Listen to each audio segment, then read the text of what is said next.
नमस्कार प्रेक्षक हो, बुलेटिनमध्ये आपलं स्वागत. वळूयात बातम्यांकडे. पंतप्रधान नरेंद्र मोदी यांच्याकडून छत्रपती शिवाजी महाराज यांच्या जयंतीनिमित्ताने महाराजांना अभिवादन. एक्सवर पंतप्रधान यांच्याकडून व्हिडिओ ट्विट.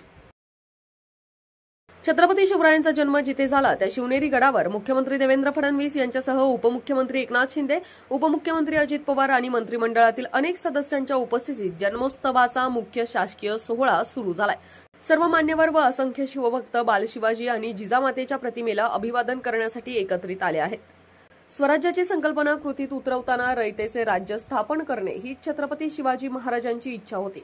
त्यांच्याच विचारांचा जागर करून राज्यात महायुती सरकार काम करत असून योजनांच्या निर्णयात शिवाजी महाराजांच्या विचारांचे प्रतिबिंब असल्याचे प्रतिपादन जलसंपदा मंत्री नामदार राधाकृष्ण विखे पाटील यांनी केले.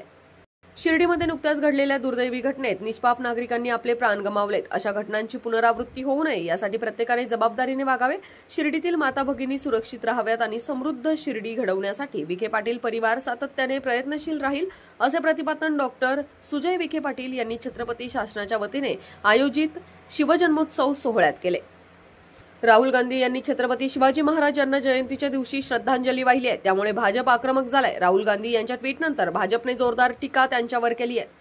नवी मुंबईतील राजकीय वातावरण पुन्हा एकदा ढवळून निघालंय. विधानसभा निवडणुकीनंतर राष्ट्रवादी काँग्रेस शरद पवार गटात गेलेले भाजपचे माजी नगरसेवक पुन्हा एकदा भाजपमध्ये परतले आहेत.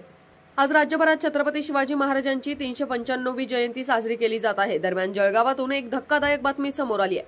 जळगाव जिल्ह्यातील पाचोरा शहरात पूर्ववैमनस्यातून 20 वर्षीय तरुणाची हत्या करण्यात आल्याची धक्कादायक घटना समोर आली असून छत्रपती शिवाजी महाराज यांचा जन्मोत्सव साजरा करून घरी परतत असताना तरुणाची हत्या करण्यात आली आहे.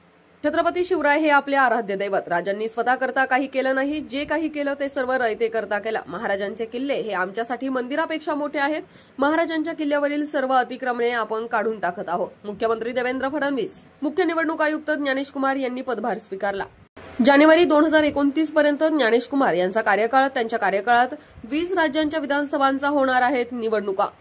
अमेरिकेत शिवजयंती उत्साहात साजरी. न्यूयॉर्कमध्ये शिवरायांचा पुतळा उभारण्याची घोषणा.